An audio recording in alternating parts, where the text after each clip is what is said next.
Horror Deconstruction.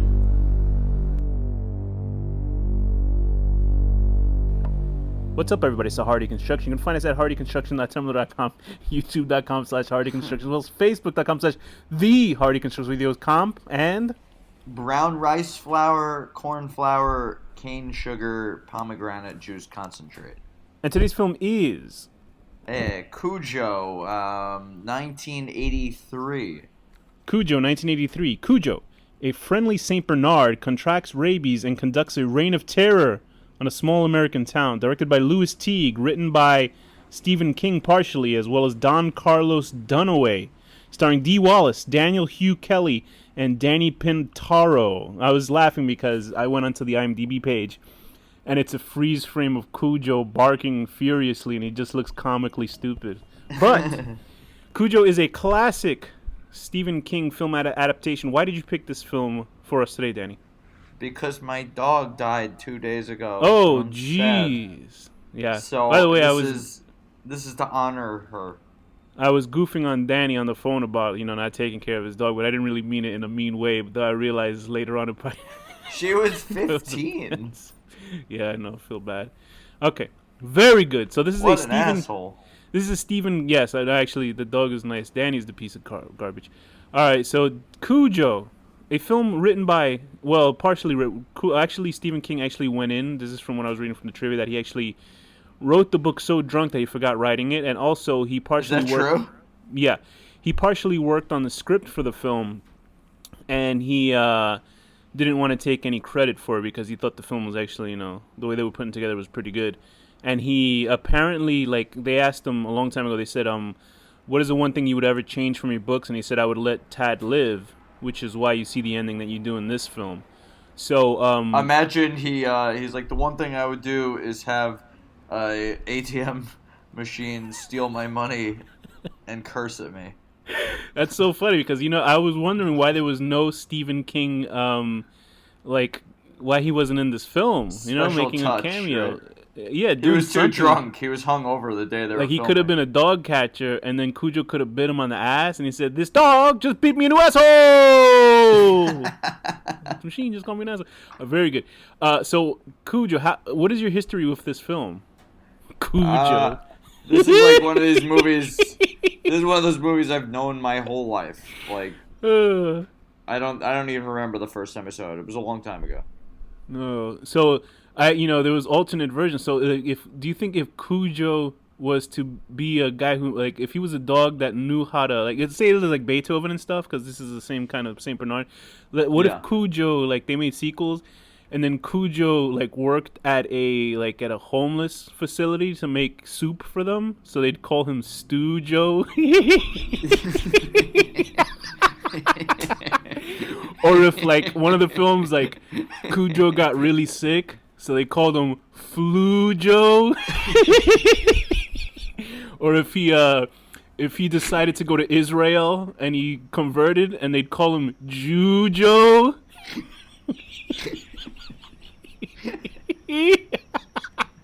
I got plenty of them. So anyway, what is your history with this movie, Cujo? That's quite possibly the stupidest joke I've ever said on this fucking podcast. But okay. My history is I've seen this movie since as long as I can remember. I grew up watching this movie. Have you ever read the book, the novel itself? I don't think I have actually, but Okay. I know that there's differences. I know the differences. So this is prime era Stephen King, right? Because I assume this is when he first started. I guess he started getting drunk after the success of Carrie, maybe? Which was his first book. I think he's right? always had drug and alcohol problems. I know he's a big cokehead But alcohol. I guess the sudden fame must have facilitated him getting more money to do more drugs and drinking. You know what I mean? But I guess this is would this be, I guess, assuming the golden period of Stephen King's writing? I don't know. Let me see. I would say so. I mean, Stand came out in the late 70s, and that was his really big thing. And then so this is somewhere in that golden age of Stephen King stuff. And also, what was his other pen name? Is it not Richard Matheson? Isn't that an actor? Richard Bachman. Richard Bachman. He also wrote, I think one of my favorite Stephen King novel is the Long Walk, I believe. I love The Long Walk. That's a great book, and I think it would be an amazing fucking movie. But we'll see. It has a they wouldn't do it right. They'd have Michael Bay and like. They'd have the tanks that were following them would be it's funny when Michael missiles or something. Michael Bay, after directing the fifth Listen, I have nothing against Michael Bay. The guy visually is really good, but I don't like Transformers movies myself. And they were asking him like, why wouldn't you, would you ever do a Marvel superhero movie? And he goes, no, there's no like originality in it. And I was like laughing my ass. I was like, okay. No I was like, he kind of does. What? I don't know. I've liked a Michael Bay film here and there, so I can't complain. I actually don't think I ever have. You've never seen The Rock with Sean Connery and Nicolas Cage? That movie was awesome. I didn't see that one, no. That's like one of those good buddy cop movie sort of things, and it's like Sean Connery. I do Connery. like Sean Connery. That must have been before he got all douchey with Transformers. Maybe, yeah, it was, because it's just Sean Connery going, "Let's do this now, my friend." He's just doing that all the time. Okay, very good. What a fascinating thing I just said. So anyway, with his books, like let's see his first couple of books, 1978 Salem's Lot, Firestarter in '81, Misery, 4 Past Midnight. Cujo must have been in the fuck. Oh, these are awards that he got in those years. Anyway, I can't find one fucking site with his bibliography on it. Whatever. So, Cujo is essentially a. And I was afraid of watching this film. I've known about Cujo for the longest time. I think the first time I've actually seen Cujo on film was in Cat's Eye, because he chases the cat in the beginning of the movie. Remember? Oh, right, for like 2 seconds, yeah. Same director, Louis Teague, what I found out later on. Okay. And Louis Teague, fantastic directing, career, because now his last movie was called Charlotta T.S. And I was like, Charlotta T.S., could this be what I think it is? And of course, it's about a transgender. So I was like, okay, very good. I found Stephen King's bibliography. Okay, go. Let's go from the beginning, from Carrie to Cujo. Carrie, what books were he doing? It's Carrie, Salem's Lot, Shining, Rage, The Stand, Long Walk, Dead Zone. You're really gonna make me read like 70 fucking things? I mean, before he goes to Cujo, how many books did he do? Oh, he did like a few, like 8, 9. Okay, so there you go. But wasn't Rage under Richard Bachman, or was it actually Steve? No, yeah, and Road Work was also under. Right. Okay. He did 3 Richard Bachmans. And then he killed Richard Bachman off. Anyway, whatever. So Cujo is this film that I was worried about watching, honestly, because for some reason I've always thought this film was a 70s film until I realized it's a 1983 film, which is on the cusp of, the 70s ending. Obviously, the 70s have ended, but they're still sort of permeated into the... And I was like, oh boy, it's just going to be some sort of fucking... Because for me, my idea of 70s horror... The only one that I've seen, honestly, I've probably only seen 2 70s horror films. One of them being The Exorcist. Right? Was that in the 70s? Oh, Christ. Yeah, that was 70s. That was like 79 or something. Okay, so that was like on the cusp of the 80s.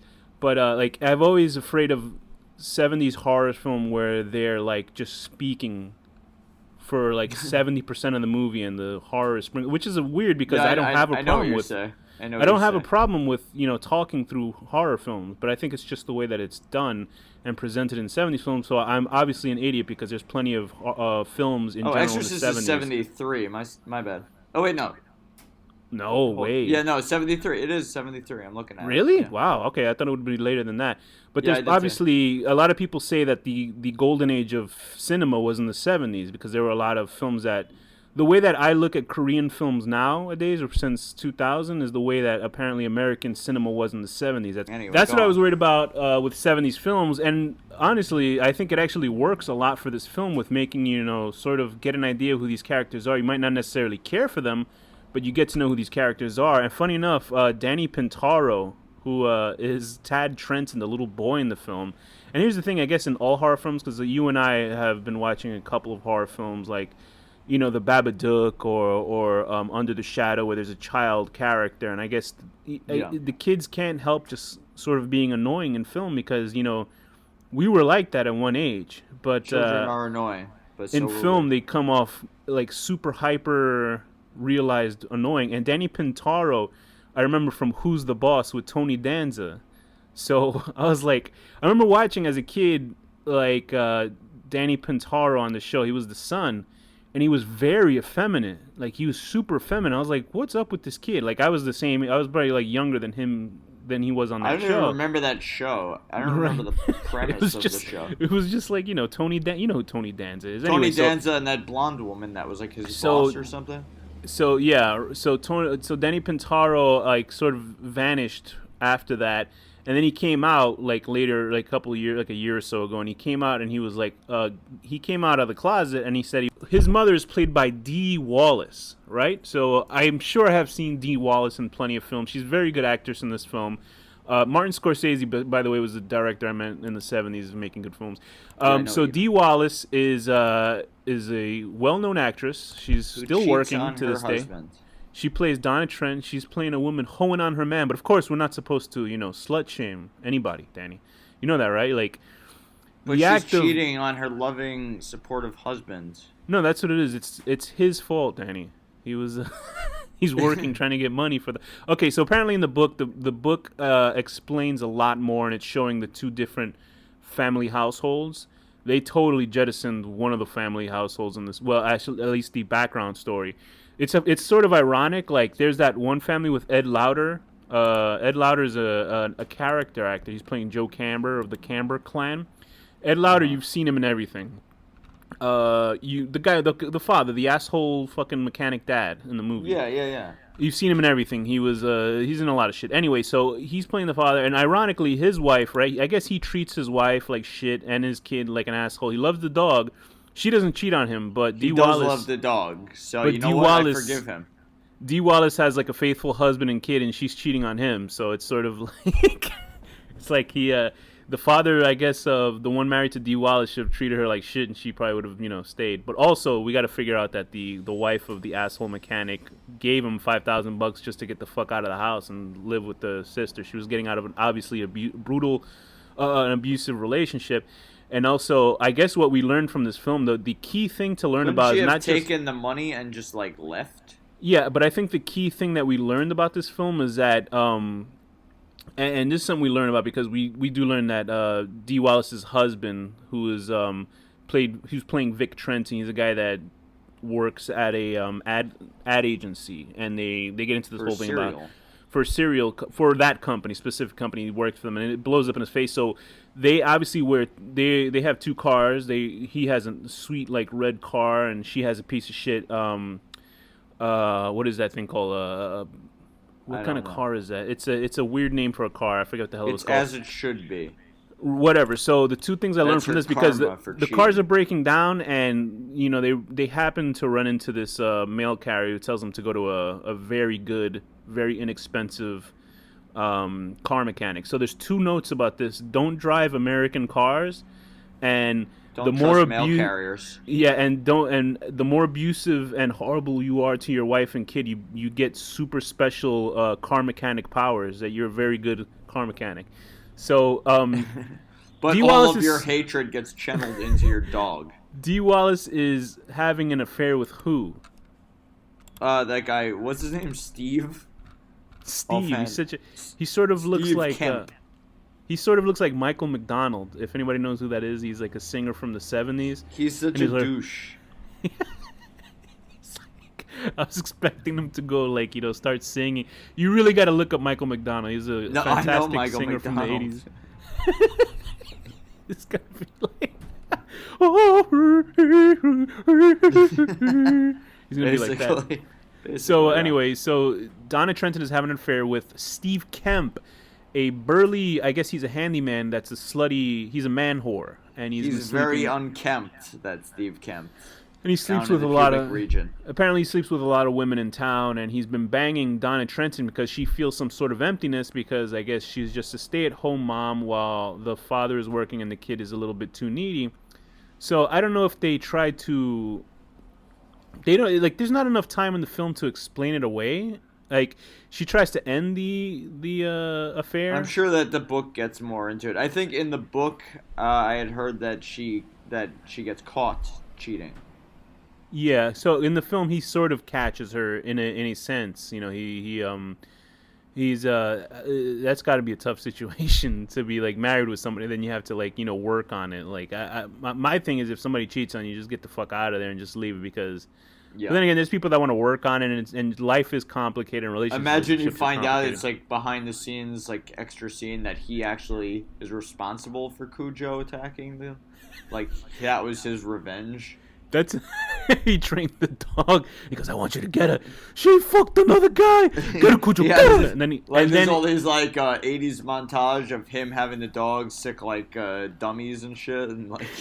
what we rip don't them see is apart. at the very beginning when the dog sticks his head inside the tree trunk and gets bit on the nose. It wasn't the bat that has the rabies. It's actually the father's Vic. He bites the dog on the ass and then runs out frame. He gave him human rage.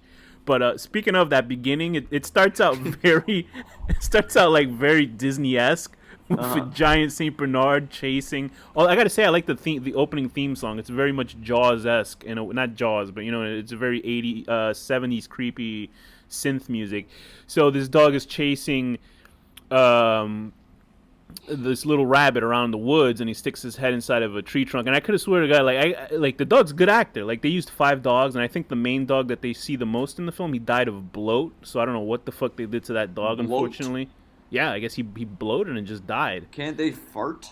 What does that mean? I don't know. I don't know. All I know is when I watched that beginning, like, because it looks like he's trying to attack the fucking rabbit. It's clear, like there was no like animal protection back then or something. Like for movies, they just let shit happen.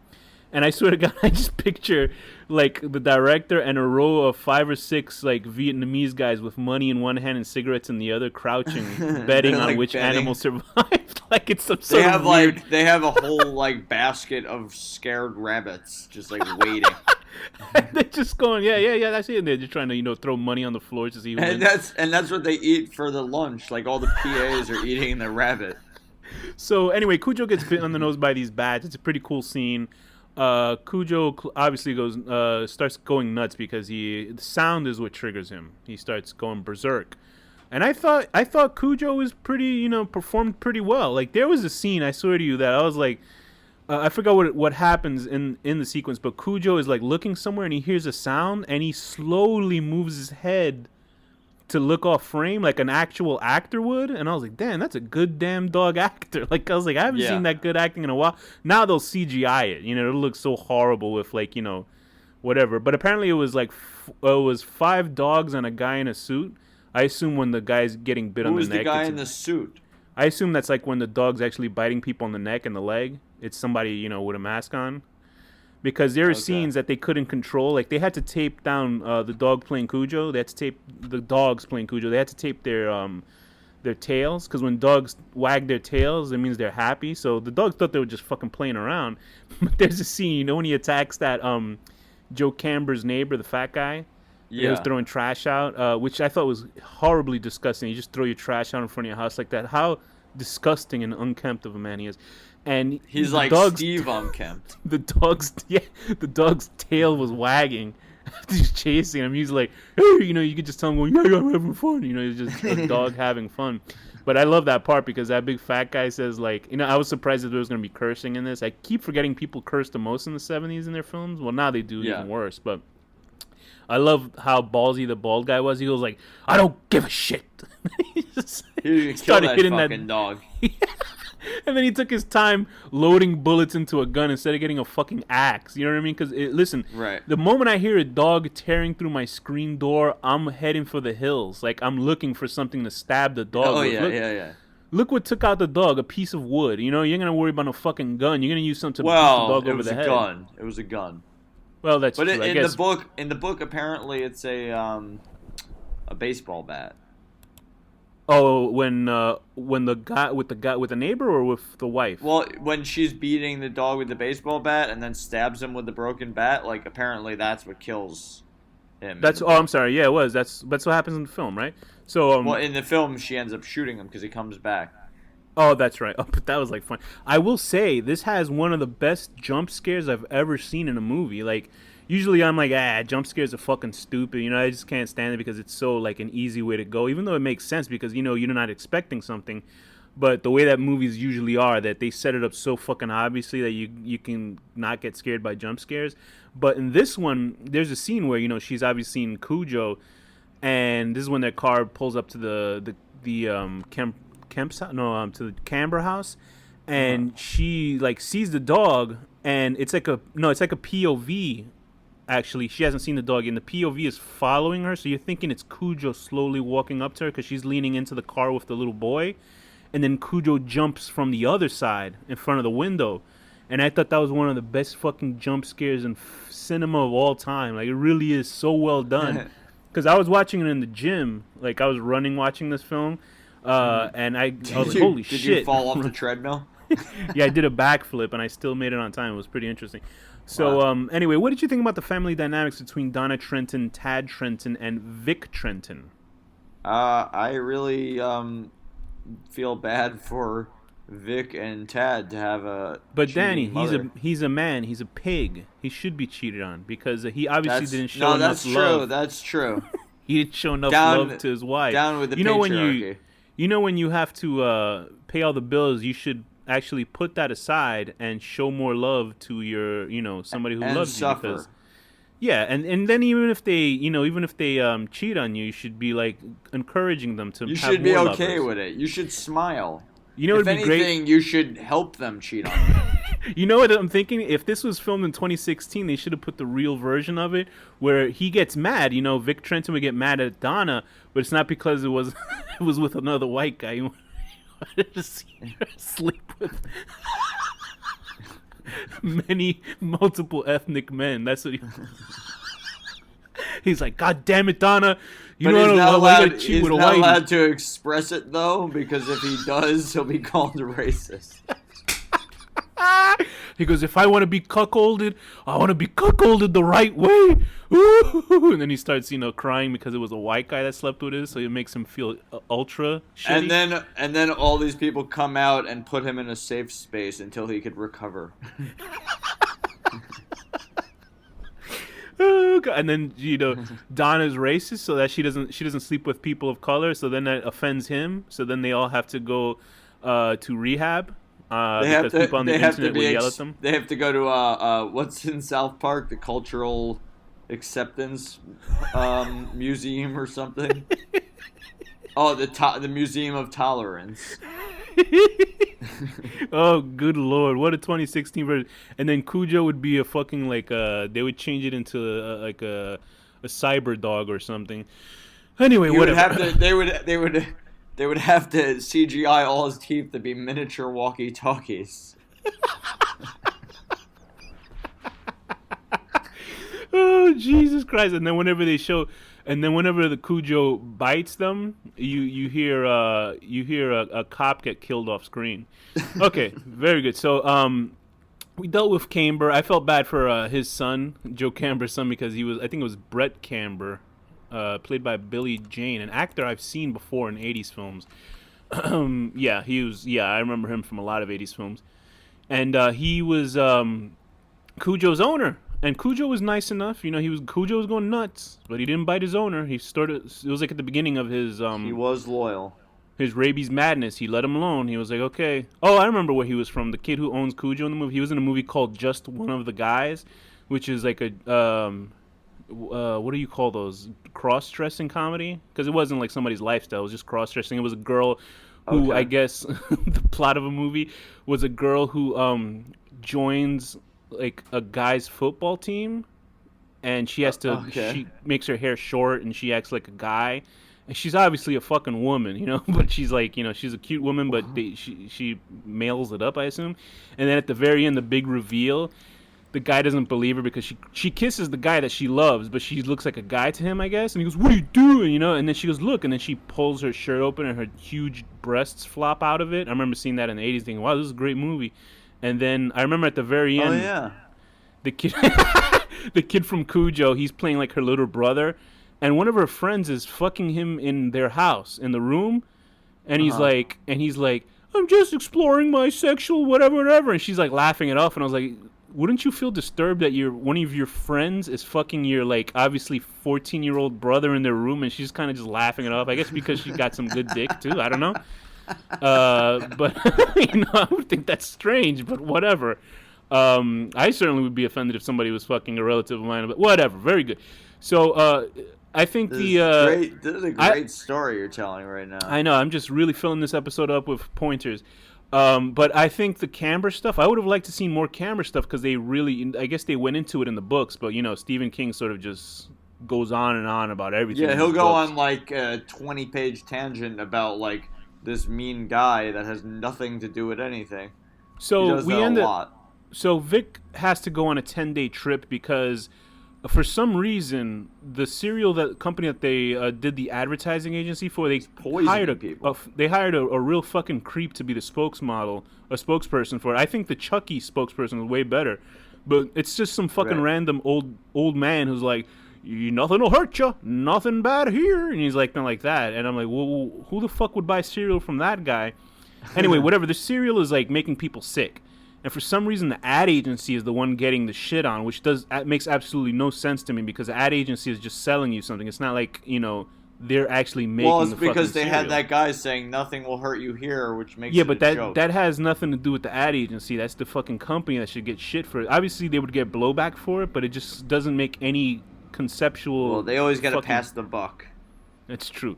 So anyway, the father has to leave out of town. He knows that his wife was fucking the obviously maniac Steve Kemp, who is so pissed off that he tries to rape her, and then he also destroys the house, which makes no sense. I was hoping he would walk in on Cujo and just bite his fucking face off, but that doesn't happen. He just gets arrested for fucking up their house.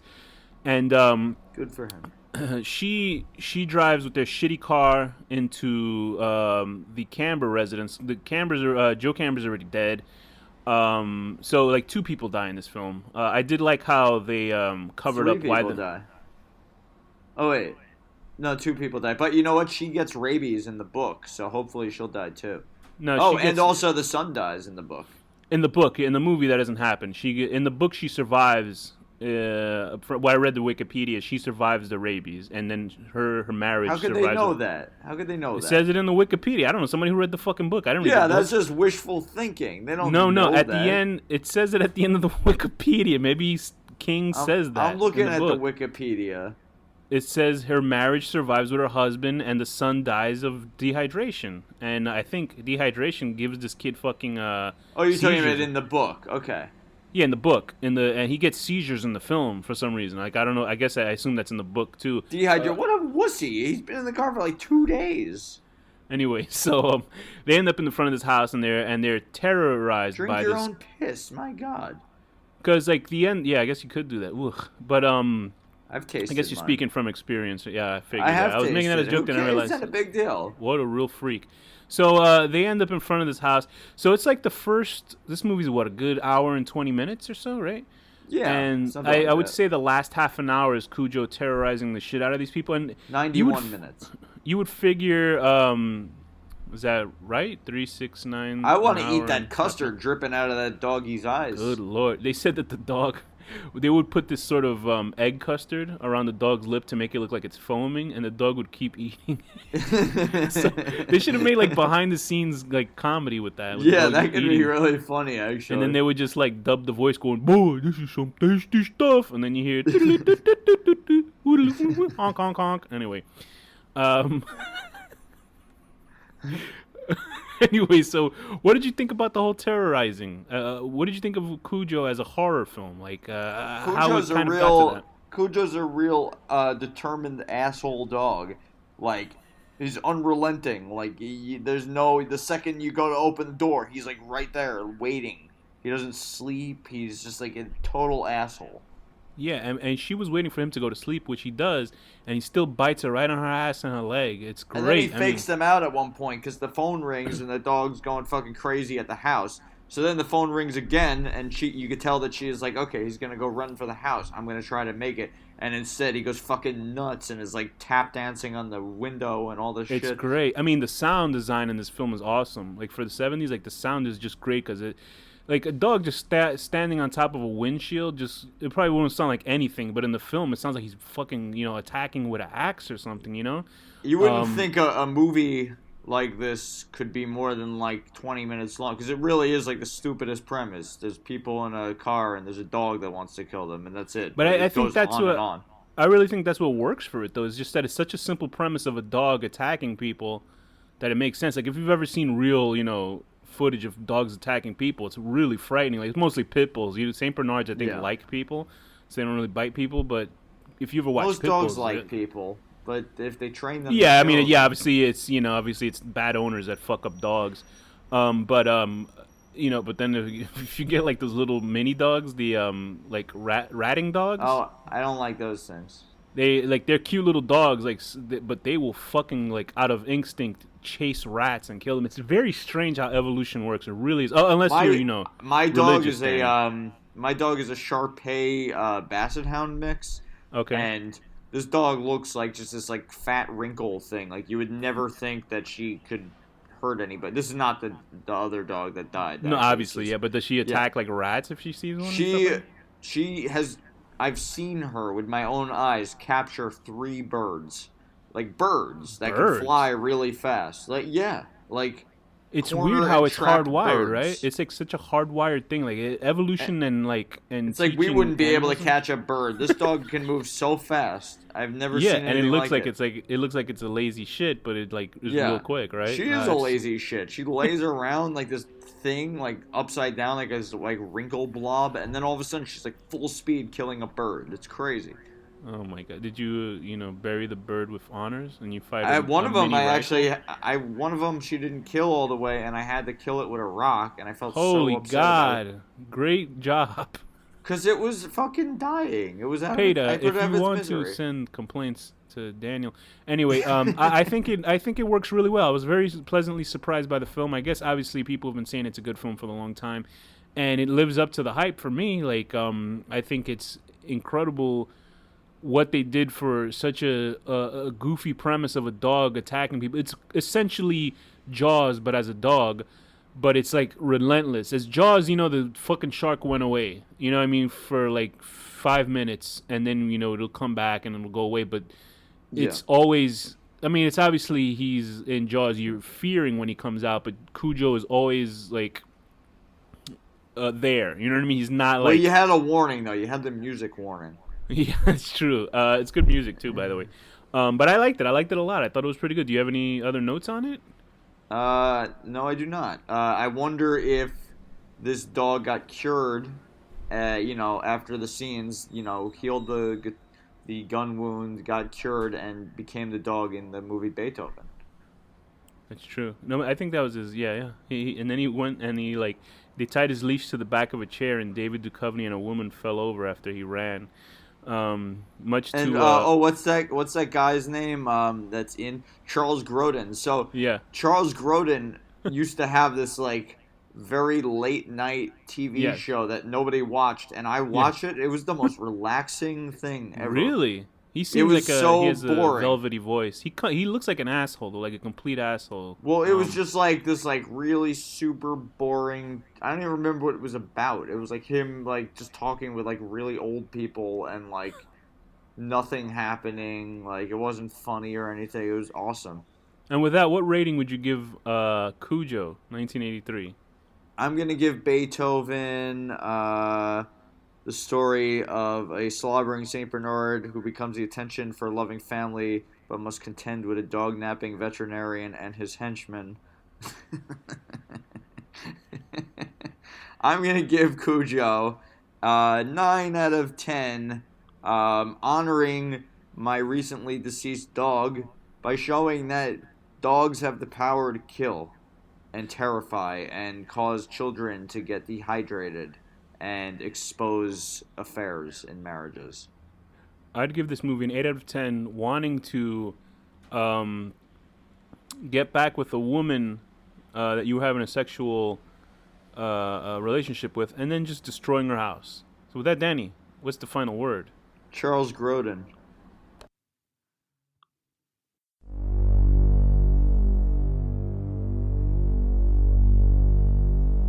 The horror deconstruction.